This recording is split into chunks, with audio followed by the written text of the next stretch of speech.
Participer. Selon le dictionnaire Larousse, c'est prendre part activement à quelque chose, à une action, une tâche, un travail, une discussion, une fête, aux activités d'un groupe. Ok, mais en fait, on n'a pas tout compris. Eh ben, voilà par exemple à quoi on peut participer. Ou pas.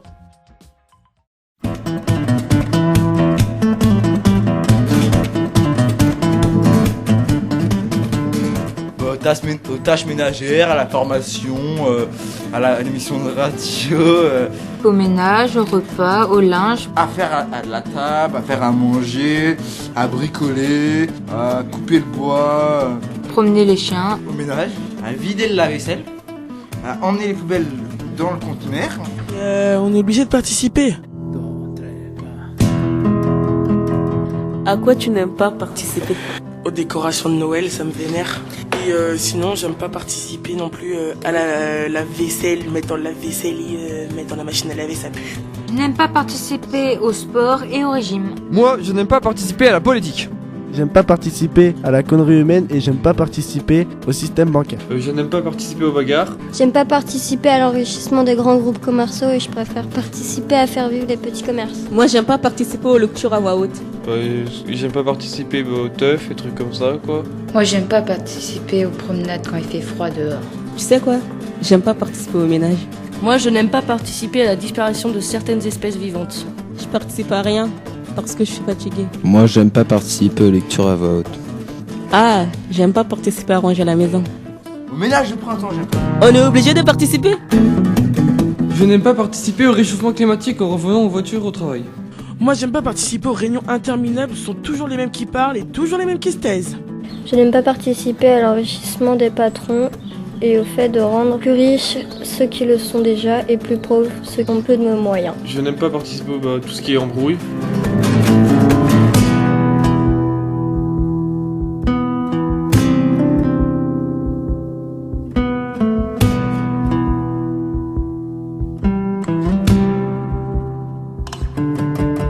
À quoi tu participes? Je participe aux activités qui sont proposées par le PPI. Je vais aller participer aux vieilles charrues en tant que bénévole pour servir la boisson et la buvette. J'aime bien participer et faire à manger. Moi, j'aime bien participer à la joie des copains. Et parfois aussi, je participe aux chagrins de copines. Moi, j'aime bien participer et de prendre du temps avec mon ITT. Je participe à la formation PPI. L'important, c'est de participer. Je participe à l'ensemble de la journée. Moi, j'aime bien participer à la vie de mon village. On est obligé de participer? C'est moi, je veux bien participer, mais faire des freestyles. Faut passer à la radio, tu sais.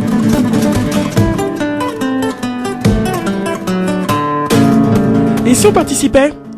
Ou pas? Participer ou pas participer? Telle est la question.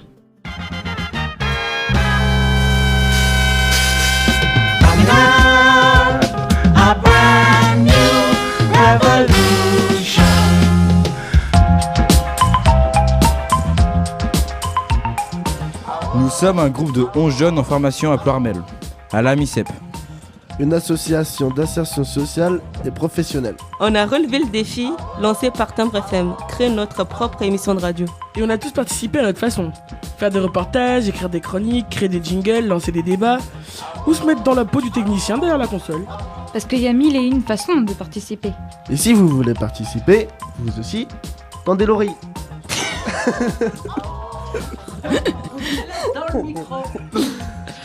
Et si vous voulez participer vous aussi, tendez l'oreille.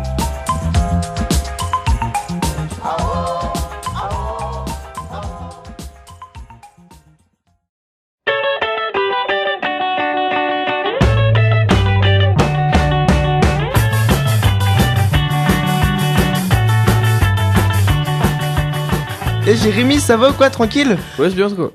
Ouais, tu fais quoi en ce moment? Oh je suis à la PPI. Mais ça veut dire quoi, PPI? Cela veut dire prestation préparatoire à l'insertion. Et ça sert à quoi? C'est un truc pour te remettre à niveau et trouver du travail. Cela sert à retrouver à faire une réorientation. Si t'as déjà fait, par exemple, si t'as déjà passé un CAP ou un truc comme ça et que ça t'intéresse plus, ou pour te remettre à niveau. Non, Jérémy, s'il te plaît. Tu me proposes. Non. Je sais pas, tu dis peu là, consiste. On n'est pas sur Europe 1. Hein. Je sais pas, t'essaies de faire le plus naturel, c'est chiant comme ça. Enfin, moi, j'ai pas envie de t'écouter. Enfin, si j'étais un auditeur. On recommence. Et Jérémy, ça va ou quoi? Va bien toi? Ouais, tranquille. Tu fais quoi en ce moment? Je suis à la PPI. Et c'est quoi? C'est un truc de remise à niveau et pour trouver du travail. Non, mais c'est pas que un truc de remise à niveau pour trouver du travail. C'est aussi une formation de réorientation professionnelle. C'est-à-dire que si t'étais déjà en train de bosser sur un projet qui te plaisait pas, tu peux venir dans cette formation pour essayer plusieurs trucs, justement pour voir ce qui te plaît vraiment avant de t'engager dans une formation. Et vous aimez bien? Oui. Bah oui. Et ça vous aide en entendant là? Bah ouais. bien sûr que ça nous aide, parce Ouais. que déjà ça nous apporte une rémunération pour nous qui ne travaillons pas. Et puis pendant qu'on n'est pas à l'école, ça nous permet aussi d'avoir une remise à niveau en français et en maths. Et ça consiste en quoi? Bah ça consiste à être en formation la plupart du temps et passer aussi beaucoup de temps en entreprise pour ça, de faire des stages dans des milieux différents pour savoir exactement ce que tu veux faire. Ça consiste aussi à se remettre à niveau pour les personnes qui ont pu quitter l'école assez tôt, de remise à niveau de maths et de français. On va sur des chantiers de réinsertion aussi, ouais. Ça nous permet aussi de faire des chantiers de mise en situation de travail. Comme par exemple, on est allé à Concoret trier des dons de vêtements pour les réfugiés qu'on envoie partout en France. Ou alors aller à Caen aussi pour faire de la poterie ou... On fait des ateliers menuiserie, des ateliers couture. Ouais, tu crois que ça va t'aider? Enfin, vous croyez que ça va vous aider? J'espère. Pour l'instant, ça t'aide? Bah ouais, un peu. Un peu. Et qu'est-ce que tu cherches en faisant ça? Bah tu cherches à faire autre chose que ce que t'as déjà fait. C'est parce que tu sais plus qu'est-ce que t'as envie de faire et c'est une formation qui te permet de toucher un peu à tout pour pouvoir exactement savoir dans quoi tu veux te lancer. Puis on peut se découvrir des trucs aussi. Moi par exemple j'ai découvert que je savais super bien coudre à la machine à coudre, alors ça se trouve je vais peut-être changer de... Bah je pense pas, mais... Tu vas faire couturière. Au moins tu pourrais peut-être tenter la piste si la vente en boulangerie ça marche pas. On peut aussi se découvrir des métiers, des vocations, qui sait en fait. Et ça se trouve où la PPI? À Pleyhermel. Bah après ça se trouve un peu partout, je pense que ça se fait un peu partout, c'est avec la mission locale, donc je pense qu'il n'y a pas que à Pleyhermel que ça se fait. Il faut s'inscrire comment? Bah faut prendre rendez-vous avec sa conseillère mission locale et puis souvent elle en parle et puis après il y a une démarche à faire, il y a une info collective pour aller se renseigner sur la formation, pour être sûr de pas prendre la place de quelqu'un qui aurait vraiment eu de le faire si toi t'es pas intéressé en fait. Ouais. Et là vous comptez faire quoi plus tard? Vendeuse en boulangerie. Moi je ne sais pas encore, soit en mécanique ou soit en tant qu'erreur. Vas-y je vais repartir faire les courses. Ok, pas de soucis, à plus tard. À plus tard. Qui s'écrit son Skyrock. C'est Jojo. Jojo Skyrock. Ah là, non-stop. Bah là, ce que je fais dans la vie, je fais rien pour l'instant.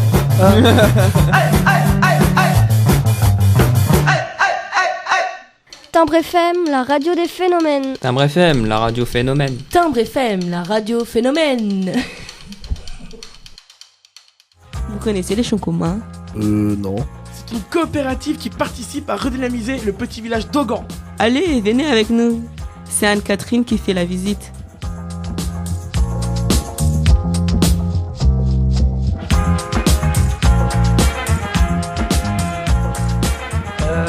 Donc moi c'est Anne-Catherine. Je suis arrivée ici il y a 1 an et demi, on va dire à peu près. Mais je travaille officiellement ici depuis le mois d'octobre. Et je m'occupe plus particulièrement de la gestion de la salle où vous êtes, donc de ce qu'on appelle notre salle d'activité, où on accueille des groupes comme vous qui viennent faire des formations, des ateliers, mais aussi des soirées, etc. Donc c'est une salle qu'on a réalisée en chantier collectif. En gros, collectif, ça veut dire quoi? Ça veut dire qu'on est plusieurs à venir faire du chantier. On n'est pas nécessairement tous compétents, mais on a des gens qui sont là pour nous animer, pour nous apprendre des choses. Alors, vous parlez un petit peu du champ commun. Le champ commun, c'est quoi? En fait, quand on entend le nom, on pourrait se dire, je sais pas, ça vous fait penser à quoi, vous? Un champ qui appartient à plusieurs personnes, ouais. Qu'est-ce que vous auriez imaginé d'autre? Une communauté. Effectivement, on pourrait aussi penser si on entend champ commun, on pourrait se dire, en fait, c'est un lieu où ils cultivent des légumes. Non, je sais pas. Moi au début, quand on m'a parlé de champ commun, je me suis dit, c'est des agriculteurs. Un champ commun. Oh, c'est pour être un champ où les gens viennent un peu tous cultiver chacun leur petit bout de parcelle et puis voilà quoi. Alors ça pourrait être ça. Alors l'idée c'est qu'effectivement on cultive des choses ensemble, mais on cultive pas des légumes ou pas encore tout à fait des légumes, mais on cultive plein de choses ensemble et notamment l'idée qu'on partage aussi des valeurs communes en lien aussi avec le travail et la manière dont on travaille ensemble. C'est-à-dire que ici sur les activités du lieu, je sais pas si vous avez déjà un petit peu repéré ce qu'on fait sur le lieu. Qu'est-ce que vous avez déjà vu comme activité?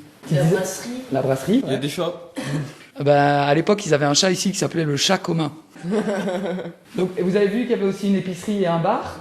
Et en fait, le champ commun, donc c'est ce qu'on appelle une société coopérative. En gros, l'idée de la société coopérative, c'est que c'est une société où il y a plusieurs personnes qui travaillent dedans et aussi plusieurs personnes qui sont venues mettre de l'argent dedans pour faire en sorte que le projet il puisse exister.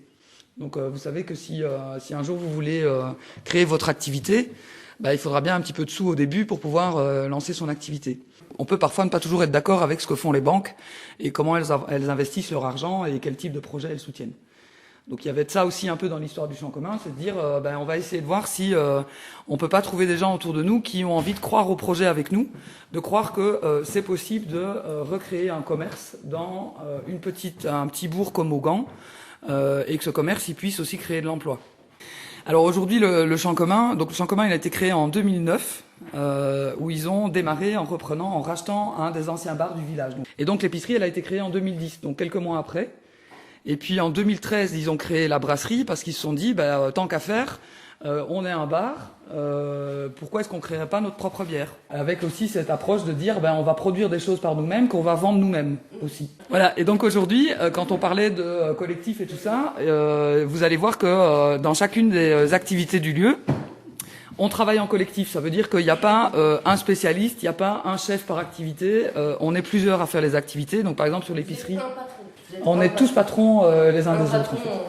Ouais, en fait, il n'y a pas de patron, si tu veux. Donc voilà, et l'idée, c'est justement de pouvoir travailler à plusieurs, de pouvoir faire les choses à plusieurs, et parce qu'on, comme on dit, on est plus intelligent dans plusieurs têtes que tout seul. Et la devise du champ commun, d'ailleurs, je ne sais pas si vous l'avez déjà vu. La devise, c'est un proverbe africain qui dit « Tout seul, on va plus vite, mais ensemble, on va plus loin. » Wow, vous connaissez déjà? Oui. Bref, voilà. Donc ça, c'est la devise du champ commun et qui fait qu'aujourd'hui, par exemple, le champ commun, on est au niveau du champ commun même. Aujourd'hui, on est 10 salariés. Donc il faut vous imaginer, en 5 ans, c'est quand même un endroit qui a permis de créer 10 emplois et où on se bat tous les jours aussi pour faire que ces emplois ils continuent à exister, à fonctionner. Alors un des choix qu'on a fait aussi pour permettre d'avoir 10 salariés, on a choisi tous de tous payer au SMIC. Donc ça veut dire que plutôt que de s'enrichir chacun personnellement, c'est de dire tous les bénéfices qu'on fait par l'activité, parce que comme on vend des produits, on vend de la bière, on vend tous les produits à l'épicerie, etc., donc on gagne de l'argent avec ça, plutôt que de dire on va se répartir l'argent et on va se redistribuer l'argent à chacun, on dit non, cet argent-là qu'on a gagné en plus, c'est commun. Et c'est surtout réinvesti ici. C'est pas récupéré par chacun, c'est réinvesti sur le lieu. Et ça, c'est aussi un des principes de la coopérative. Et donc réinvestir dans le lieu. Et donc par exemple, le gros projet qui nous attend maintenant, donc on a déjà l'épicerie, la brasserie, le bar, c'est de créer une auberge, donc un gîte, où on va pouvoir accueillir des gens qui veulent venir passer des vacances ici, ou faire des formations, ou pouvoir dormir ici sur le lieu, ou faire un séjour de je sais pas quoi.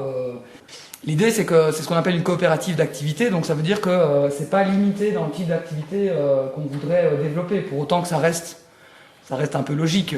Qu'est-ce qu'on peut encore dire sur la coopérative, juste pour que vous ayez une petite idée, en fait, ça veut dire qu'il y a aujourd'hui plus de 160 associés.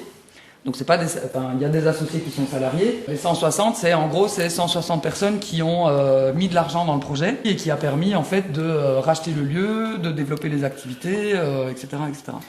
Et c'est qui les gens qui ont contribué c'est quel genre de personnes en fait qui ont contribué à investir dans le lieu? Ouais, dans la coopérative, ouais. Alors au tout début, c'était à la fois les gens, ce qu'on appelle les fondateurs, les membres fondateurs, donc des gens qui habitaient ici à Augan ou qui sont arrivés à Augan, qui ont bien aimé le territoire et qui se sont dit on a envie de faire quelque chose ici. Donc il y a des gens de partout, il y a des gens d'ici, il y a des gens du Nord, parce qu'il y a une bonne partie de l'équipe qui vient de la région de Lille. Et alors du coup, on disait mettre de l'argent pour participer. Une des autres particularités du lieu, c'est que c'est vrai que le champ commun, c'est un lieu qui se veut ouvert vers l'extérieur. C'est clair que si tu fais un commerce, c'est pas pour rester avec toi et ta bande de copains. Donc, ce qu'on essaye de favoriser aussi, c'est que les gens du village, ils puissent, et même les copains qui sont pas nécessairement dans le village, mais qui sont plus loin, ils puissent avoir des espaces où ils peuvent venir s'investir, donner du temps, que ce soit, comme je vous disais, sur le chantier de la salle, mais aussi donner des coups de main au bar, donner des coups de main à l'épicerie, à la brasserie. En gros, limite tout le monde peut venir. Même nous, si on voudrait venir donner un coup de main, on pourrait. C'est ce qu'on appelle le bénévolat. Donc tu peux aussi venir passer du temps ici parce que tu trouves le projet chouette, que tu t'es bien plu. Ça peut être, comme on disait, soit dans le cadre d'un stage, soit c'est du bénévolat. Et alors il y a, par exemple, le vendredi matin, c'est le jour où on va au marché chercher tous les produits à Plouermel à l'épicerie. Donc ça, on va aller voir l'épicerie. Parfois, on a des gens qui viennent nous donner un coup de main, qui disent moi, ce vendredi, je peux aller au marché pour vous. Je vais chercher les produits comme ça, ça vous laisse du temps pour faire autre chose dans la boutique, accueillir les clients, etc. quoi. On va voir ça. Le verger, c'est ce qu'on appelle un verger conservatoire. C'est-à-dire que c'est un verger avec plein de variétés anciennes de pommes.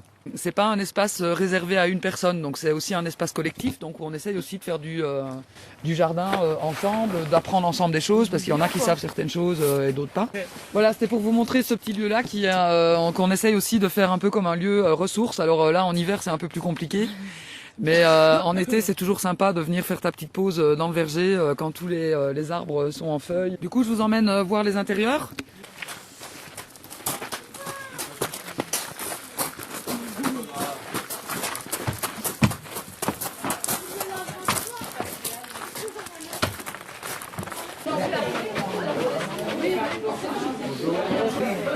Voilà que t'as.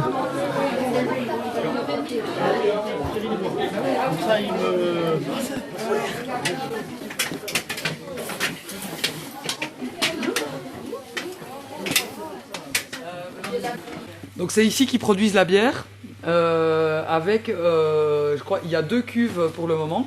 Ça c'est le lieu de production et on aimerait bien quand même pouvoir agrandir un petit peu tout ça, avoir une 3e cuve pour pouvoir produire plus de bière et du coup pouvoir la vendre à l'extérieur aujourd'hui. Voilà, donc je vous laisse jeter un coup d'œil.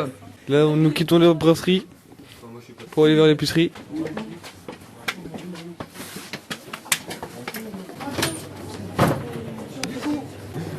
Donc ici vous êtes dans l'épicerie. Non, ça donne envie. Qu'il y a du kiwi séché. Ça donne envie de manger, ça dit Anka.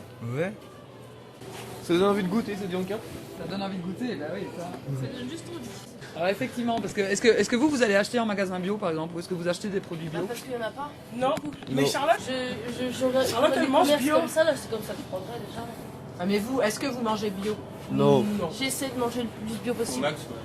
Ouais. Bah je mange pas bio, mais si je fais mon petit jardin et des tout, légumes donc, frais plutôt que des légumes en conserve, je le fais. Mais moi je fais mon petit jardin et tout, donc j'essaie de faire que du bio déjà.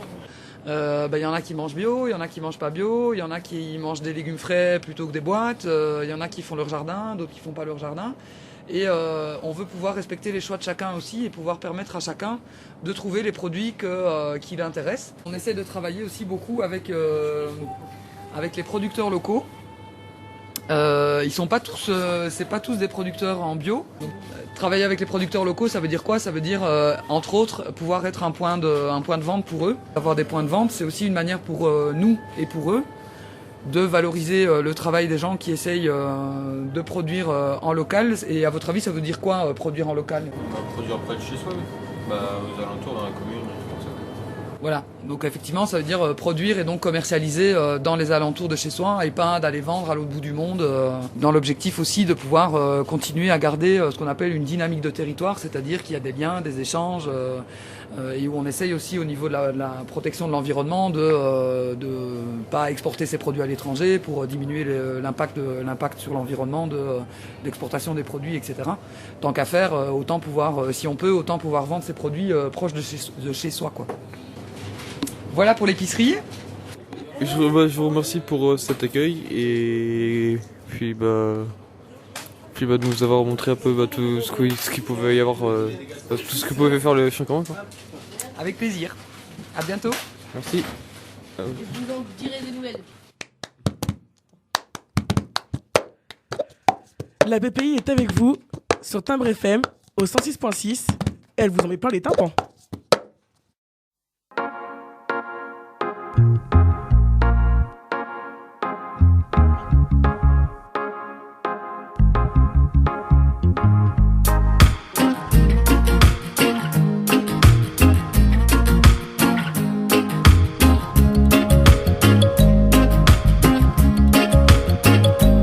Je suis l'arbre qui pousse en forêt, la mousse qui pousse à ses pieds. Je suis l'oiseau posé sur la branche, l'oiseau qui chante et qui avance. Je suis le vent qui souffle avec violence mais seulement en apparence. Je suis l'éclair qui gronde son orgueil, gronde si fort que je fais peur aux écureuils. Je suis le roi des animaux, quand je rugis je fais peur au plus gros. Aussi léger qu'une sauterelle, je m'envole plus haut que les gazelles. Et je suis la reine de ce monde, et je regarde tous ces êtres immondes qui ont oublié que je les ai créés. Ils me détruisent comme si de rien n'était. Je suis la plus belle de ces dames, et je le dis sans état d'âme. J'ai des robes de toutes les couleurs, à chaque saison je change d'odeur. Je suis le ciel et ses nuages, le ciel qui gronde toute sa rage. Je suis la pluie en Afrique sauvage, qui fait du bien ou qui fait des ravages.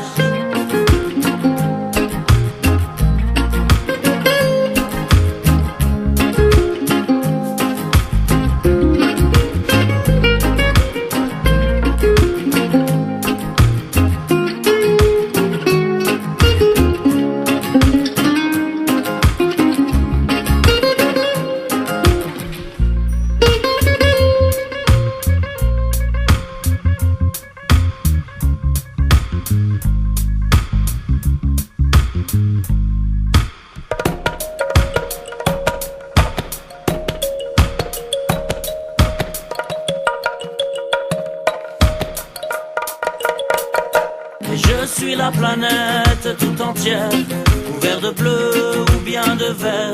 Je me mélange avec les étoiles, mais depuis bien longtemps on me veut du mal. On veut me couvrir de pierre et de ciment, de grandes usines ou bien d'appartements, des fumées noires jusque dans mes nuages, des bateaux qui pourrissent mes rivages. Et j'ai rien demandé à ces sauvages, mais où ont-ils bien pu attraper la rage? C'est pourtant moi qui ai créé l'humain. Un jour je reprendrai ce qui m'appartient. Je ferai de ce monde un monde nouveau. Je ferai de ce monde un monde plus beau. Je ferai de ce monde un monde nouveau. Je ferai de ce monde un monde plus beau.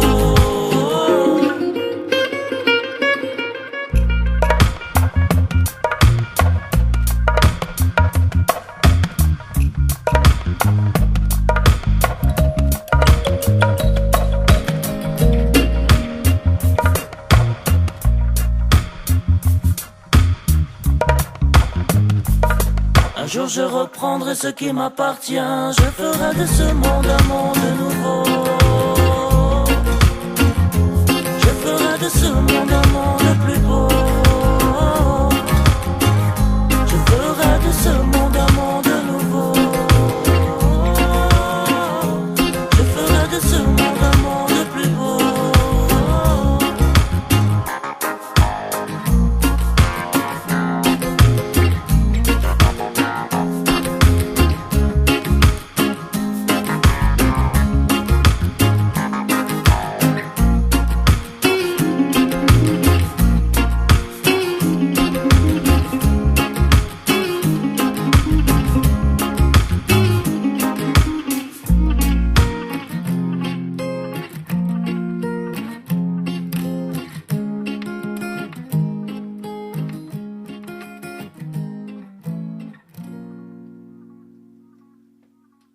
Timbre FM, la radio qui donne trop la flemme. Ah ouais, la flemme de sortir de sa voiture. Pour rester écouter cette radio timbrée. 106.6. Et maintenant, on va écouter le témoignage de Dylan qui nous raconte comment, grâce à la formation, il reparticipe à la vie, la vraie, et passée dans laquelle il s'est enfermé à cause des jeux vidéo. Je me souviens, avant la formation, je ne dormais presque pas. Je jouais tout le temps à la console, nuit et jour. J'avais arrêté les cours, je ne faisais plus rien. Du coup, ma seule occupation, ça a été les jeux vidéo. J'avais le sentiment de ne plus participer à la vie sociale, de m'enfermer dans ma bulle. Je ne mangeais presque plus, je ne parlais presque plus, je ne sortais pas, et puis j'ai commencé à faire comme dans les jeux vidéo. Le jour où je suis devenu violent envers mes proches, j'ai compris que je mélangeais le virtuel et la réalité. Et c'était pas normal. J'en ai eu marre de ne rien faire et de partir en vrille. Et un jour, j'ai décidé de prendre ma vie en main et de m'inscrire à la mission locale pour participer à nouveau à la vie, la vraie vie. Aujourd'hui, je suis en formation, je ne joue presque plus à la console, je dors beaucoup plus car je suis fatigué. Participer toute la journée à la formation et au groupe et réfléchir, ça fatigue. Grâce à la formation, je vais pouvoir trouver plus facilement un travail. Aussi, je vois plus de monde. J'ai des amis avec qui parler de tout n'importe quoi. Et puis, je participe à la vie de mon village. Je sors, je vais au café du coin, je participe à la vie de la maison, je passe l'aspirateur, je fais parfois à manger. Cette formation, ça m'a remis sur les rails de la vie, de la vraie vie.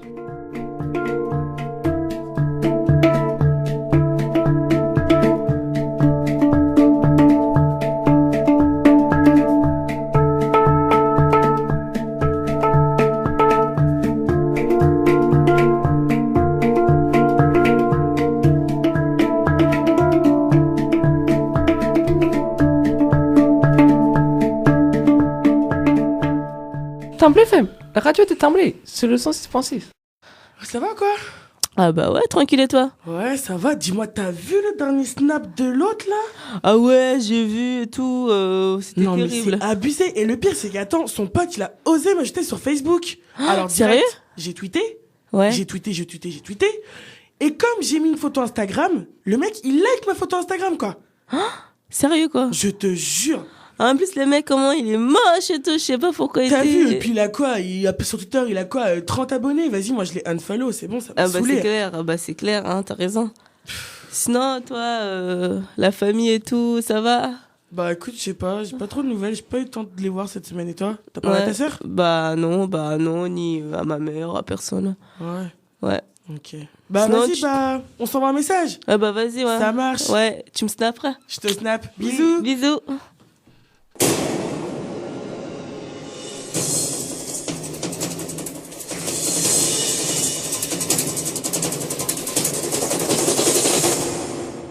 Snapchat, Twitter, Facebook et autres réseaux sociaux. Enquête exclusive vous emmène aujourd'hui dans les coulisses des nouveaux amis virtuels de nos enfants. Qu'en pensez-vous? Alors, parlons des réseaux sociaux. Parce que c'est vrai qu'ils peuvent des fois nous empêcher de participer quand on est scotché sur nos téléphones, ou alors quand on reçoit un message et qu'on s'occupe plutôt du message que de la personne qui est en face de nous. Qu'est-ce que vous en pensez? Bah moi je pense pas, parce que moi personnellement je suis pas collée sur mon téléphone 24/24 ou choses comme ça quoi. Et pensez-vous que les réseaux sociaux sont un frein à la communication entre les personnes? Nous sommes en présence aujourd'hui de Snap Girl, la fille qui ne se passe pas de Snapchat. Juliana, que pensez-vous des réseaux sociaux?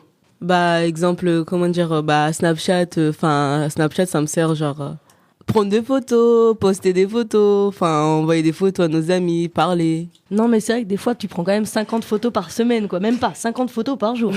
C'est vrai, mais c'est pas pour autant poster sur les réseaux sociaux. Pour que et aussi je garde dans mon téléphone quoi. Les réseaux sociaux nous rendent-ils narcissiques? Narcissique c'est quand tu t'aimes trop. Et toi Ronnie, tu vas sur les réseaux sociaux? Non, du tout. T'as pas de Facebook? Si. Donc tu es sur un réseau social. Ouais, mais... Et voilà. Et qu'est-ce que vous partagez sur Facebook? À quoi vous apporte Facebook? C'est à contacter nos anciens amis qu'on voit plus. Est-ce que tu parles avec eux? De la famille qui est loin. Le problème de Facebook, c'est que c'est devenu un journal intime à ciel ouvert. Oui, exactement. Moi, c'est ce que Parce je pense. que tout le monde publie sur son mur tout ce qu'ils font tous les jours. Moi, je trouve qu'il y a certains moments où, par exemple, comme tu dis, quand il y a des problèmes, ils vont tous se lyncher sur la même personne. Faut savoir garder un jardin secret sur Facebook, sinon ça dérape trop vite. Moi, je vois par exemple, je suis sur un groupe sur Facebook, c'est Rencontres Bretonnes, c'est pour rencontrer des gens. C'est du grand n'importe quoi. C'est genre, ouais, il suffit qu'il y ait quelqu'un de moche qui poste une photo et il y a quelqu'un qui va se moquer, bah voilà, il y en a qui vont défendre la personne, ils vont s'insulter et ça n'en finit plus, quoi. Même, on a pu entendre plein de fois des gens qui se sont fait harceler sur Facebook, qui Ouais. se sont suicidés, choses comme ça. Donc, moi, je pense qu'il faut que déjà les parents soient là pour mettre des limites à leurs enfants. Moi, je pense que Facebook aussi, ça peut servir à beaucoup de choses. Il y a beaucoup, enfin, maintenant, ça introduit beaucoup de choses, des vidéos culinaires, des trucs d'art, de la musique, par exemple. Après, c'est ça aussi, c'est parler avec notre famille. Bah, moi, par exemple, moi, je prends mon cas pour moi. Ma grand-mère habite en Guadeloupe, et bah, c'est le seul moyen que j'ai pour communiquer avec elle à part le téléphone, quoi. Ouais, c'est vrai. Mais au moins, ça me permet de, même si je vis pas avec elle, de participer un peu à sa vie quand même, parce que je vois ce qu'elle fait quand elle va en voyage, elle poste des photos, elle m'envoie des trucs. C'est quand même bien, un peu. Alors, moi, comme toutes les photos, je sais que j'ai 2 enfants, et ben je partage pas les photos de mes enfants sur Facebook. Non, puis des fois, c'est des choses futiles. J'ai fait caca à 10h47, j'ai mangé une poire à 22h30. On s'en fout, quoi. Enfin, je veux dire, au bout d'un moment. Alors après, moi, je ne connais pas du tout Snapchat. Alors, c'est quoi Snapchat, c'est un réseau social qui marche à base de photos. C'est des photos qui sont éphémères, qui durent 10 secondes. Ouais. Pas plus. Donc après, la photo, elle disparaît et t'envoies un snap à tes potes, par exemple. Par exemple, là, je suis à la radio, bah, je vais envoyer un snap à ma cousine pour dire, bah, tiens, je suis à la radio. Ah, mais au bout de 10 secondes, si elle la voit pas. Mais si, parce qu'en fait. Quel intérêt? Si, parce qu'en fait, la photo, elle reste tant qu'elle appuie pas sur la photo, elle reste, en fait, si tu veux. Elle a reçu un snap. C'est comme si tu ouvres un courrier, le courrier va rester dans ta boîte aux lettres jusqu'à ce que tu l'ouvres. Oui. Bah, là, c'est pareil. Quand t'envoies un snap, et ben, la personne, elle reçoit le snap, et elle l'ouvre quand elle veut. Et elle regarde la photo, au bout de 10 secondes, le snap disparaît. Après, il y a Twitter, mais là. À quoi ça sert? Bah, ça sert à envoyer des messages à nos copains. Moi, je pense. Vous pouvez pas envoyer des MMS? Oui, tu peux envoyer des messages, oui. Bah, c'est plus rapide. Et moi, je pense surtout qu'à la base, enfin, moi, je pense, hein, après, c'est qu'un avis, mais je pense qu'à la base, Snap, ça a été un peu créé pour envoyer des choses un peu plus personnelles, si tu vois ce que je veux dire. Et aussi, c'est pour raconter sa vie aussi. Enfin, pour montrer ce que tu fais de la journée, quoi. Ouais, voilà, c'est ça. Sur le moment présent, quoi. C'est quoi les impacts sur la vie quotidienne, du coup, les réseaux sociaux? Moi, le problème que j'ai le plus fréquent, on va dire, c'est pas à table, parce qu'à table j'ai quand même le respect, donc je prends pas mon téléphone, mais par exemple, des fois ça va m'arriver d'avoir ma sœur à côté de moi, et puis bah au lieu de lui parler face à face, bah on va être sur nos téléphones. Ça va être un truc tout simple, il va falloir que par exemple on se retrouve tous les deux dans la cuisine et que nos téléphones soient en haut, qu'on ait oublié nos téléphones, pour qu'on se parle et qu'on se dise bah tiens, t'as fait quoi ce week-end, t'as fait quoi cette semaine, un truc comme ça, quoi. C'est dommage, justement, c'est dommage de communiquer que par les réseaux sociaux. Mais après, c'est un avantage parce que par exemple la semaine quand elle est pas là, bah j'ai des nouvelles aussi d'elle grâce à ça. Mais il y a aussi des personnes qui vivent que par ça. Il y a des personnes qui, eux, quand ils sont sur Facebook, ils ont des amis que par Facebook, qui connaissent personne d'autre que les gens de Facebook ou Snapchat et tout ça. Des amis virtuels, ouais. Ça c'est pas top non plus. Je trouve ça choquant personnellement. Et donc toi, Ronnie, t'es plus ami virtuel ou ami réel? Ami réel, hein, c'est mieux. Il y a des gens, et moi, des fois, moi, sur mon Facebook, et ben, j'ai déjà reçu des demandes de gens que je connais ni d'Adam ni d'Ève. Je comprends pas pourquoi. Est-ce que c'est le fait d'avoir... Bah ouais, parce que ça, c'est des gens qui ont qu'un seul but dans la vie, c'est avoir le plus d'amis sur Facebook possible. Ah, mais c'est pas des amis, ils parlent pas avec. Oui, c'est pas des amis, mais pour eux, c'est ça. T'étais le plus de monde dans tes amis Facebook. Putain, c'est short. Moi, dans mes amis, j'ai 230 et je les connais tous. Hein. Je les ai tous déjà vus au moins une fois, 2-3 fois, tu vois. Est-ce que vous vous sentez dépendant de Facebook? Bah, moi, je sais que même quand j'en parle, je trouve ça con, hein. C'est bête à dire, mais le premier truc que je fais le matin, c'est prendre mon téléphone et regarder si j'ai des notifications, voir qui m'envoie un snap, voir... C'est ça, c'est pareil. Je sais pas, ouais, je sais pas, c'est pas vital, parce que, enfin, je le ferai pas, enfin, c'est pas vital, je veux dire, à ma vie, mais c'est instinctif plutôt. C'est devenu une habitude. C'est une habitude, quoi. Non, mais moi, des fois, genre, par exemple, le soir, je suis devant la télé, je prends mon téléphone, je vais sur l'application Facebook, et je peux être devant la télé, être comme ça, et jeter un œil comme ça, mais pas lire, même pas regarder ce qu'il y a, c'est juste que c'est le fait de me dire, ouais, je suis allé sur Facebook. Voilà, c'est ça.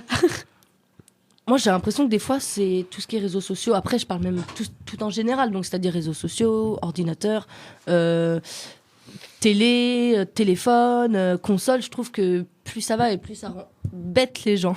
Bah, console, c'est comme tout. Il y a des jeux intelligents, il y a des jeux bêtes. Télé, c'est comme tout. Il y a des chaînes bêtes, il y a des chaînes intelligentes. Et les réseaux sociaux, c'est pareil. Et tu tu peux t'abonner sur Facebook à plein de trucs super intelligents, comme tu peux passer ta vie à partager des photos de cucu, de caca. Non, mais on peut pas blâmer quelque chose. Je pense que tout ce qui est sur cette terre a un bon et un mauvais côté. Donc je pense que les réseaux sociaux, je pense, sont bénéfiques, mais peuvent être aussi néfastes. Voilà, exactement. Et moi, ce que je trouve un peu désolant dans cette histoire, c'est qu'en fait, les gens, si t'as pas de Facebook, pour eux, c'est choquant. T'as pas Facebook, c'est pas normal. T'as pas de téléphone, c'est pas normal. T'as pas de télé, c'est pas normal. Ouais, parce que c'est rentré dans les mœurs, en fait. Les gens avant, quand il y avait pas le Minitel, les gens ils trouvaient ça normal de pas avoir le Minitel, et une fois que le Minitel s'est installé, les gens, t'as pas le Minitel. Quand il y a eu le fax, personne n'avait le fax. Et après, quand les gens l'avaient, il y a des gens qui l'avaient pas, t'as pas de fax. Et c'était comme ça avec tout, c'était comme ça avec les ordinateurs, c'était comme ça avec les télévisions, c'était comme ça avec les smartphones. Si t'avais encore un portable à clapet, t'as pas un iPhone. Personnellement, vous préférez pas sortir de chez vous, aller voir la nature, je sais pas. Je suis pas nature, mais moi je suis jamais contre une balade je suis jamais contre une sortie avec mes potes. Jamais. Non, mais sans tes potes, juste toi, sans rien. Non. Bah après, c'est chacun son délire. Hein. Moi, regardez les étoiles, je sais pas. Après, il y a tellement de choses à découvrir. Ouais, mais après, ça, c'est chacun son truc. Hein. Perso, moi, Je regarde souvent les étoiles, moi. Ah, mais de rester sur son écran tout le temps, regardez. Non, par contre, moi, je suis pas tout le temps sur mon écran. Où est-ce qu'on en arrive avec les casques comment on appelle ça, là ? Réalité virtuelle. Réalité virtuelle. Tu fais plus rien, tu sors plus de chez toi. C'est quand même triste. Le monde devient triste, en fait. Ouais. Moi, ça, franchement, perso, ça me rend triste. Mais ça sera de pire en pire parce que de toute façon, toute la technologie va évoluer et un jour, on sera dépendant de la technologie. Et si un jour, il y a un bug ? Ah, bah là. Comment vous allez faire, ceux qui sont tout le temps ? Vous allez péter les plombs. Non, parce que ça durera pas bien longtemps. Parce que tout le monde a besoin d'Internet. C'est chaud quand même. Imagine, il y a une éruption solaire.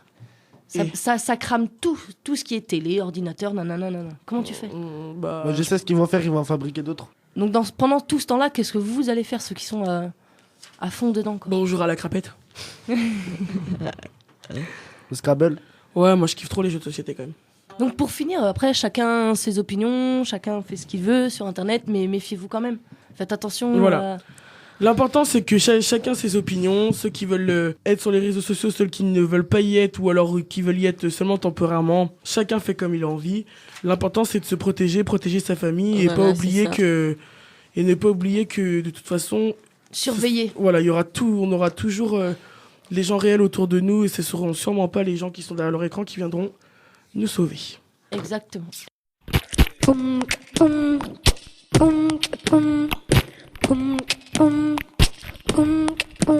Timbre FM. La radio des timbrés. On a décidé avec le groupe d'aller visiter les ateliers reliés à Concoret. Prenez la route avec nous pour découvrir cette entreprise qui participe à sa façon à l'économie locale. Je suis sur la route pour aller à Concoret.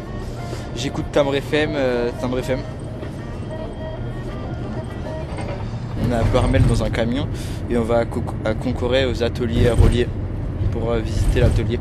On est sur la route.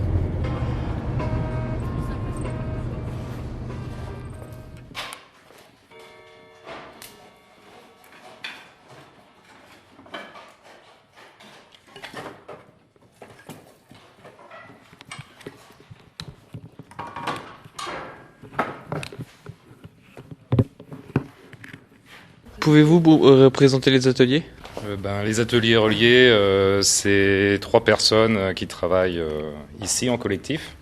Il y a un luthier à côté et nous 2 menuisiers. Comment on travaille chacun à notre compte. On travaille aussi ensemble. Yann et moi. Et comment le luthier, lui, travaille tout seul dans son atelier.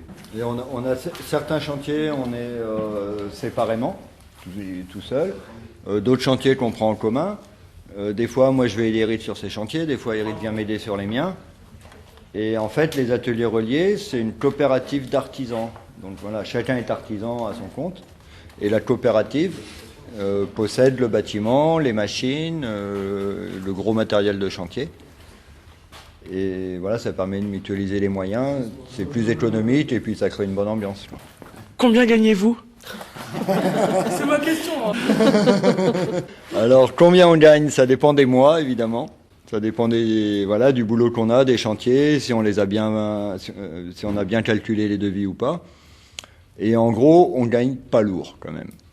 C'est-à-dire qu'on prend plaisir à travailler, mais ça paye un peu plus qu'un RMI, quoi. Mais pas beaucoup plus. Qui sont vos clients ? Nos clients, c'est beaucoup des gens qu'on connaît, qui sont autour des ateliers, des gens de Concoret, de Mouron, un petit peu partout. Enfin voilà, c'est des particuliers, quoi. Et c'est le bouche à oreille qui fait que, en fait, ils viennent nous voir et grâce à eux, on a nos chantiers, quoi. Quels sont vos horaires ? Alors les horaires, c'est assez fluctuant. C'est-à-dire, c'est l'avantage de ne pas avoir de patron, c'est que on choisit nos horaires comme on veut. Donc nous, on est quand même plutôt du soir par rapport souvent on commence vers 9h. Bon, en hiver, 9h, il fait un peu froid, c'est des fois un peu plus tard. Et par contre, souvent, on finit vers 7h. Des fois, même quand on rentre chez nous le soir, on fait encore des devis, etc. Des fois, jusqu'à 10h, on fait du bureau, quoi.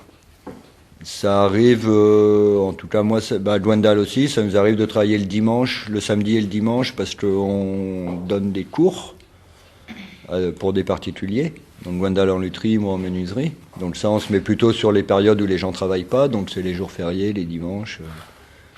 Voilà. Qu'est-ce que vous aimez dans ce travail ? Le travail du bois, travailler une matière qui est propre, puis avoir sa liberté. Ouais, comme on disait, pour les horaires, travailler un petit peu comme on veut, puis être indépendant, quoi. Ouais, d'une certaine façon, on choisit les clients, c'est-à-dire qu'on a une manière de travailler, en tout cas Eric et moi qui sommes dans le bâtiment, on a une manière de travailler qui est assez rare maintenant, c'est-à-dire qu'on fabrique énormément les ouvrages qu'on pose. Là, vous voyez un peu de partout, là, il y a des fenêtres dans l'atelier qui sont en fabrication.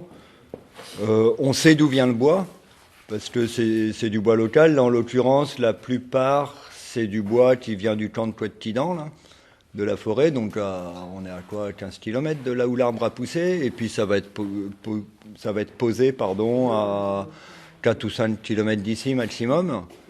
Donc, on essaye de développer des circuits très courts comme ça. Et les clients qui viennent vers nous sont sensibles souvent à cette démarche. Donc, par ce biais-là, quelque part, on choisit nos clients, quoi. C'est qui le patron ? C'est chacun. Il n'y a pas de patron. Chacun est son patron à soi.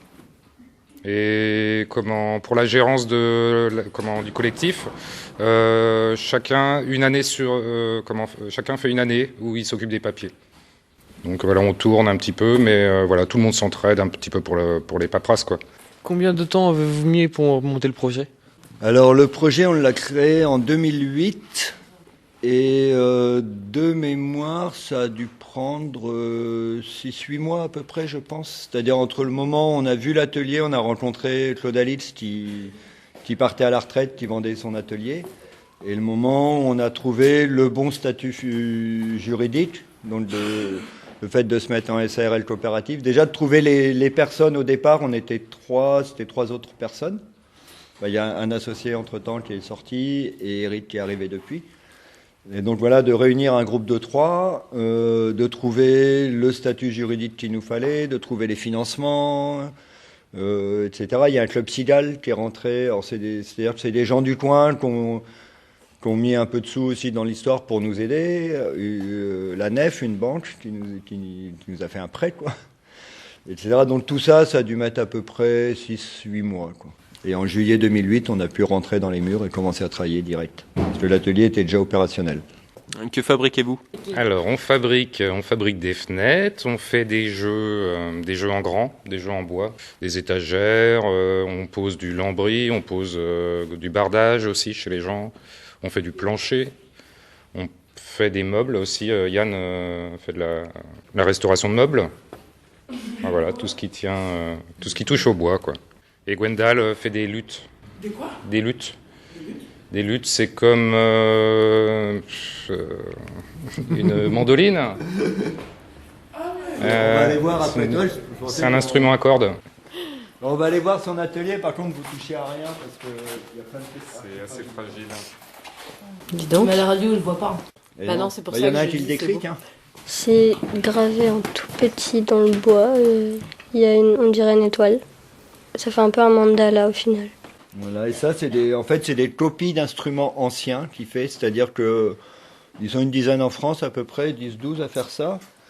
Et en fait, ils se basent sur soit des images qu'ils retrouvent dans des vieux grimoires ou des sculptures sur les églises, tout ça. Et à partir de ça, ils se refont une idée de à quoi ressemblaient les instruments et ils refabriquent. Donc pour des musiciens contemporains, parce que c'est du Moyen-Âge, ils sont plus là pour acheter les instruments, mais... Financièrement, ça va pas être évident d'avoir des stocks comme ça. Ouais, c'est un peu compliqué des fois, ouais. Et voilà, et ici on a plus la salle machine. Donc c'est la salle de tout le monde, mais c'est surtout Eric et moi qui travaillons là. Où là on fait de la location à la journée. Pour des gens qui n'ont pas la chance d'avoir un atelier comme le nôtre. Alors au niveau de la menuiserie, moi je remets ça un peu en place, c'est-à-dire que maintenant j'essaye de faire un stage par trimestre, stage de 4 jours, donc le prochain c'est le week-end de Pâques.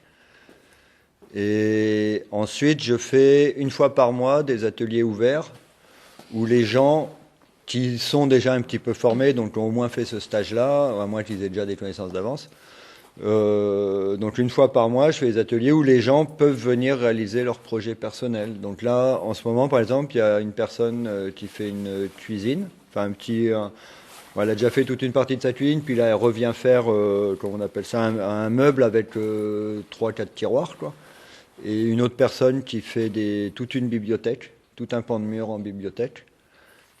Et puis des gens qui viennent faire des projets plus simples, quoi, qui viennent juste une journée, 2 journées, faire des petits trucs, quoi. Et alors ça c'est une chose, et après ce que je disais juste avant, c'était la location à la journée, où ça c'est plus pour des professionnels ou semi-professionnels, mais qui connaissent bien, qui sont autonomes dans le travail. Et donc voilà, ils peuvent venir en semaine, ils louent l'atelier à la journée, quoi. Et puis Gwendal, lui, il accueille aussi des stagiaires, mais il n'a pas de formule fixe comme moi. C'est plus, voilà, les gens le contactent et puis s'arrangent avec lui, quoi.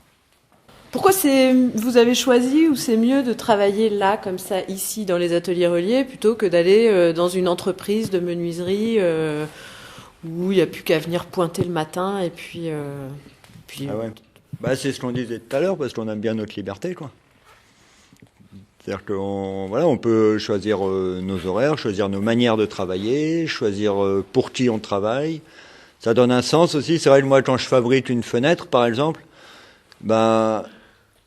je sais chez qui elle va, ou si elle va être au nord, si elle va être à l'ouest, quelle est cette personne. Il y a une relation avec le client, quoi. Il y a une relation humaine qui est là, qui fait, alors que dans des boîtes où j'ai bossé avant, on me dit, tiens, tu vas là-bas, tu poses une fenêtre, ou si tu es en fabrication, tu fabriques des fenêtres, tu sais même pas si elles vont être posées à Paris ou à Bordeaux. Ça perd de son sens pour moi, le côté relation humaine dans le boulot. Moi, c'est mon... Je sais pas comment on dit ça, c'est ça qui me nourrit, quoi. Et du coup, voilà, ce qui est difficile, c'est le côté sans filet, c'est le côté d'être polyvalent, parce qu'il faut en même temps être bon à l'atelier, bon à la pose, bon dans le relationnel, bon en comptabilité, bon à faire un devis, bon aussi dans le relationnel avec les fournisseurs. C'était encore une autre manière d'aborder les gens, quoi. C'est pas la même relation qu'avec un client. Mais c'est ça qui est intéressant aussi, quoi. Du coup, comme on est là... vous perdez de l'argent. Du coup, on va vous laisser travailler.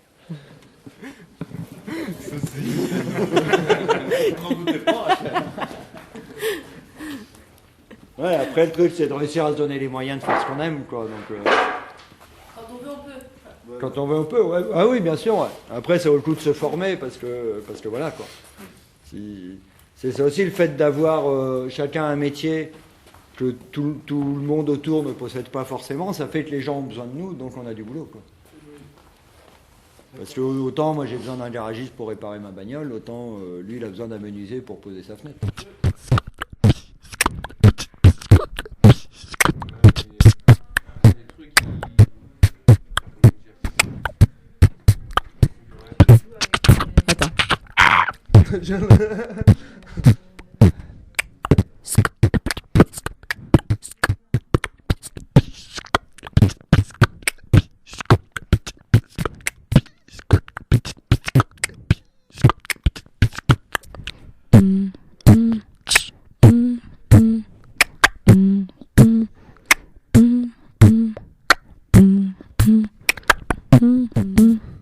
nous avons participé à une matinée beatbox avec Loïc. Et nous avons découvert un morceau qui nous a beaucoup plu. Le voici.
Passez coller votre timbre sur Timbre FM.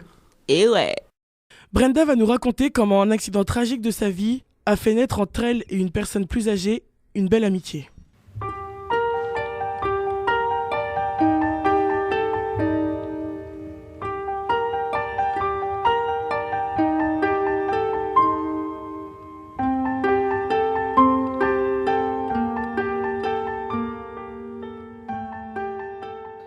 Mon histoire a commencé quand j'avais 5 ans et demi. J'ai eu un accident de vélo, j'ai foncé dans une porte de garage. J'avais personne autour de moi qui pouvait m'aider.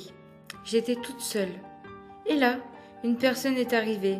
C'était une voisine. Elle m'a aidée à me relever. Elle m'a installée dans son fauteuil. Elle a appelé le SAMU. Ce jour-là, je me suis cassé la jambe. Avec ma mère, on est allé la remercier, cette dame, quand je suis sortie de l'hôpital. À ce moment-là, il y a eu comme un lien qui est né entre André et moi. Depuis ce jour, je vais tout le temps la voir. On boit une boisson ensemble, on discute de choses et d'autres. Jamais je cesserai de lui rendre visite. Je ne pourrai jamais oublier ce qu'elle a fait pour moi. Jour après jour, je me suis beaucoup attachée à André. J'ai de l'affection pour elle. Je la considère comme ma grand-mère. Je l'appelle Mamie Dédé. Mais en ce moment, je remarque qu'elle devient de plus en plus fatiguée. Elle a des pertes de mémoire. Elle est très chère à mes yeux. Du coup, chaque moment que je passe avec elle sont précieux. Parce que passer du temps avec elle n'est rien d'autre que d'apporter un peu de chaleur aux personnes âgées. Ça fait déjà 14 ans que l'on se connaît. Grâce à elle, j'ai pu retrouver la joie de vivre. Elle m'a donné l'envie de réussir. Moi, j'ai pu lui donner de la présence et de la joie, du sentiment et de la bonne humeur. Je serai toujours là pour elle, comme elle l'a été pour moi. Elle sera à jamais dans mon cœur et dans mon esprit. Pour chaque jour compte, les années passent, mais les souvenirs restent. Je t'aime, mamie Tété, Brenda.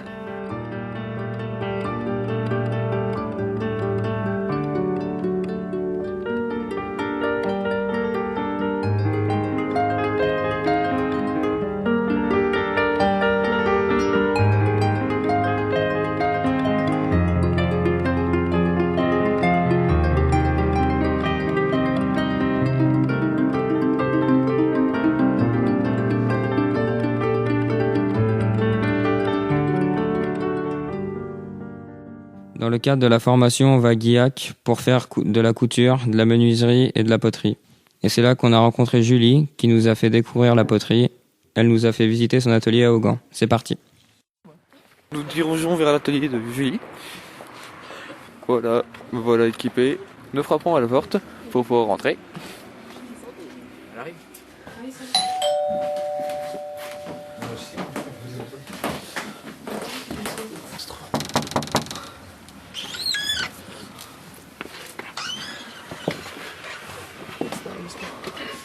Bonjour, bonjour. Bonjour. Impeccable. Bienvenue dans l'atelier. C'est l'atelier, en fait, ici, c'est le coin, la pièce où je travaille le plus, et puis où je donne des ateliers aussi pour les enfants, les adultes et tout. Et c'est là que je cuis vos pièces aussi. Oui, on l'a fait la dernière fois. Ouais, carrément. Tout à l'heure, quelqu'un m'a demandé comment j'en suis venue à la Terre. Et en fait, je suis venue à la Terre, c'était un moment où j'étais jeune, j'avais 20 ans, j'avais pas de boulot, j'avais pas de diplôme, je savais pas quoi faire.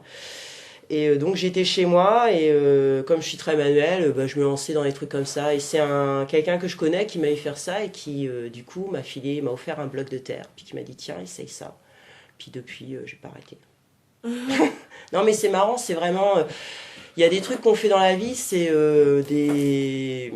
Je sais pas comment dire, quoi, pas des coïncidences, mais voilà, il suffit à un moment, un truc, quoi, de quelqu'un. Là, c'est quelqu'un qui m'a offert un bloc de terre, et puis finalement, pendant longtemps, j'ai travaillé toute seule, je faisais des moules, ce qu'on appelle des moules perdus. Et après, j'ai eu un atelier collectif, et une année, il y a une fille qui est arrivée, qui faisait de la terre, et qui est arrivée avec son four. Et là, j'ai découvert, ça se cuit, c'est super, il n'y a plus besoin de faire de moulage, parce que le moulage, le plâtre, c'est pas ma matière de prédilection, quoi, j'aime pas trop ça. Et depuis, je cuis, et puis maintenant, j'ai mon four aussi, et ouais, c'est ça. Ouais, les big fours. Alors, ça, c'est le four, c'est un four électrique qui marche avec son petit programmeur. On dirait un gros tambour de machine à laver. Ouais. Ça coûte cher cette machine? Ah ouais, ça coûte cher. Ouais, c'est pour ça que c'est pas si évident. Ça coûte 2500 €. Ouais. Waouh. J'ai déjà vous montré un petit peu comment ça fonctionne. Donc en fait, dans ce four-là, je fais des étages. Là, vous voyez, en fait, j'ai fini une cuisson. Ces trucs-là, on appelle ça des quilles. C'est fait pour résister à la chaleur. Ça résiste jusqu'à 1300 degrés. Et en fait, j'ai mes plaques d'enfournement. Donc ces plaques-là. Ok. Et après... J'ai mes choses à l'intérieur, ouais, mes étages. Ça met longtemps à cuire? Oui, ça met pas mal de temps. Alors les cuissons, il y a plusieurs cuissons. Il y a ce que vous pouvez voir là, avec cette couleur-là. Ça, c'est ce qu'on appelle un biscuit. C'est-à-dire que c'est une demi-cuisson. J'ai monté jusqu'à 600 degrés, où la terre, elle va se tenir. C'est-à-dire que là, c'est solide, voilà. Et ensuite, je vais refaire une cuisson. Mais c'est-à-dire quand je fais un biscuit, j'ai l'intention d'émailler derrière. Et pour que l'émail croche, il ne faut pas fermer complètement la terre, donc il ne faut pas la cuire entièrement. Et du coup, après, je refais une cuisson où je monte pour faire de l'émaillage. C'est l'émaillage, c'est tous ces petits trucs-là. C'est une espèce de petite peinture. Ouais, voilà. Et alors, ce qui est marrant, c'est que cette terre-là, c'est la même que celle-là. Ça, c'est un biscuit, et puis ça, c'est quand elle est complètement cuite, elle change de couleur. Et quand on la travaille, t'as fait ton bol avec cette terre-là. Quand on la travaille, elle est marron, marron rouge. Parce que j'avais déjà vu un potier, et il faisait les pots avec un truc qui tournait. Ah, le tour de potier. Alors voilà, ouais, ça, c'est intéressant. Le tour du potier, c'est une technique entière.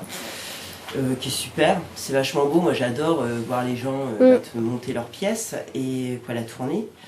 Mais ça, je sais pas faire. J'ai pas d'équipement pour. Ah oui. J'ai des fois les enfants qui prennent des tournettes, puis il y en a un qui tourne, puis l'autre qui... mais autrefois, n'empêche, ça me fait rigoler, mais avant qu'il y ait les mécaniques, etc., vu qu'on tourne depuis super longtemps, et ben c'était ça le truc, c'est-à-dire qu'il y avait quelqu'un qui lançait, et puis l'autre qui tournait. T'arrives à en vivre de la terre? Eh ben pas c'est encore. compliqué. Pas encore. Pour le moment, je bosse avec une association qui s'appelle À l'Aise Glaise. Et donc on fait des ateliers à l'extérieur, on fait des ateliers aussi ici. Et il n'y a pas assez de rentrée d'argent pour pouvoir faire encore un salaire, c'est-à-dire que je n'ai pas encore assez de partenaires avec qui travailler. Et je suis en emploi aidé, donc l'association a créé un emploi aidé, mais je désespère pas. C'est-à-dire que tel que c'est parti, peut-être que je vais réussir, faut encore un peu, mais après je table sur... après il faut savoir les besoins qu'on a dans la vie, moi j'ai pas de grands besoins, donc si j'ai un salaire de 650 €, ça me va. Je crois pareil. Et donc voilà, après c'est vrai que c'est pas facile parce que je préfère être salarié d'une association, c'est mieux. Après, il y a des choses plus faciles à faire, comme les auto-entrepreneurs et tout, mais pour moi, au niveau social, c'est moins classe. Donc je préfère essayer de trouver plus de fonds, plus d'argent, mais d'avoir des droits qui vont avec. Ouais. Voilà. Un peu ça le truc, parce que le monde change. Et... faut pas forcément s'adapter. On verra, quoi. De toute façon, je tente le truc, hein. Ça marche pas, mais j'aurai pas de regrets. Puis si ça marche, c'est génial. Mais c'est pas facile au début de se dire qu'on va se lancer dans le truc parce que y a tout un côté rébarbatif, genre l'administratif, quoi. Donc tous ces trucs-là qui, moi, c'est pas ma tasse de thé, c'est même les choses qui me rebutent. J'aime pas. Mais bon, finalement, je m'y mets et puis voilà, j'apprends aussi là-dessus. C'est pas facile de savoir quoi faire dans sa vie. Moi,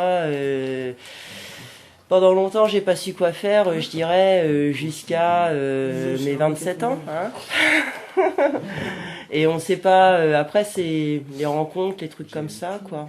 Le goût de ce que t'es, ce qui va t'amener à rencontrer d'autres personnes. Et puis, le fait d'avoir un atelier collectif, ça m'a ouvert l'horizon, parce qu'au début, on est tout seul dans son coin, puis en fait, on se rend compte que des gens comme nous, il y en a plusieurs. Et du coup, c'est bien, parce que ça m'a fait rencontrer pas mal de monde et tout, et ouais... pour les questions et doutes aussi qu'on a, c'est pas mal aussi. Je sais pas, vous avez une activité qui vous fait triper Moi j'aime bien dessiner, mais je dessine tout le temps chez moi. Jonathan aussi, je crois que tu t'aimes bien toi dessiner aussi. Ouais, dessiner, ouais, c'est vrai. Moi c'est pareil, c'est manuel, du moment que c'est manuel ça me plaît, donc après dessin, poterie, faire des fimo, bracelets, voilà, des pièges à rêve. Merci beaucoup. Je vais faire un petit coup d'émaillage, moi, du coup. Nous avons fini la visite de chez Julie. Nous allons retourner au studio. Timbre FM, vous êtes sur la radio de Timbre FM. Non. Anarum Radio Timbre FM. Vous êtes sur la radio Timbre FM 106.6. Jérémy et moi, on rêve de participer à un groupe de rap. Oui, pour l'instant on ne participe pas, mais on en écoute beaucoup. On écoute plus Jul parce que c'est un artiste qu'on aime bien. On va vous présenter le morceau de J'oublie tout de Jul parce que c'est le morceau qu'on préfère.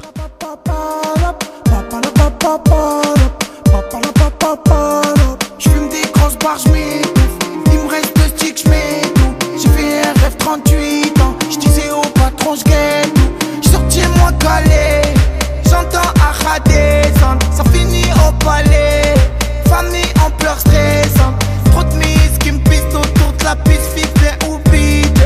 Vite, y'a embrouille, nique les videurs. Même c'est des fils de embrouille. Grosse droite, faut leur faire tomber le taser. Un poteau c'est fini, il faut revenir avec un phare.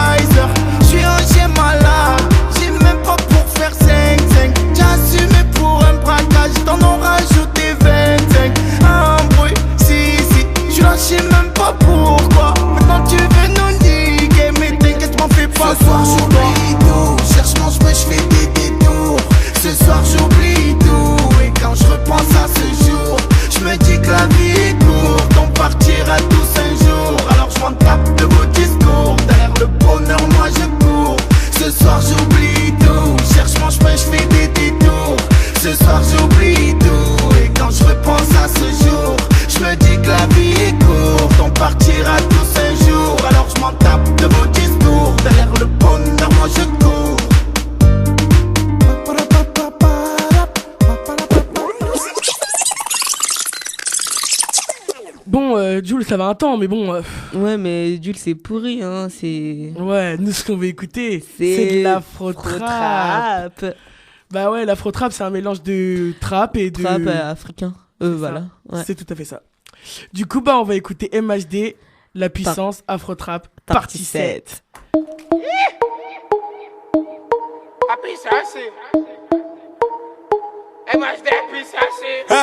La puissance, que la puissance. J'ai pas connu la défaite depuis mon existence. Gros, je m'en sors bien, suis jamais raculé. Parle en français, parle au cash, prends tes distances. Ramenez-moi la tête, je reste quand on passe à table. Qu'est-ce que tu me parles dans ta zone, t'es qu'un guetteur. Ceux qui pensent me connaissent, ne me connaissent pas. Moi, t'as toujours d'être comme les bacs dans mon secteur. T'es dans la merde, je suis au fond d'un carré VIP. Ces bâtards sont à la dèche. T'es mon adversaire, t'as pas de chance. Tu peux tèche, la bouteille à la mer. Où sont les vrais? Ceux qui parlent paix, frappe fort. À la fin de tous les jazz, recule-toi et laisse-moi en faire. Quand les opposés s'attirent, mon gars, c'est là que les balles se perdent. Rien qu'elles se perdent, et même toi t'es du père. Toujours attendu comme un rayon de soleil. Gros, c'est la puissance, rien que la puissance. Respecte le protocole, gros, y a pas de secret. La puissance. Bon bah c'est bon, hein. Je crois qu'on a fini de vous montrer notre façon de participer, donc à vous de faire votre part. Merci de nous avoir écoutés sur Timbre FM 106.6. C'était l'émission des jeunes de la formation PPI de la MICEP de Bleu-Hermel. Avec la participation de Dylan, Rachel, Johanna, Brenda, Juliana, Ronnie, Jessica, Jonathan, Donovan, Malice, Emeline, Nelson et Jérémy.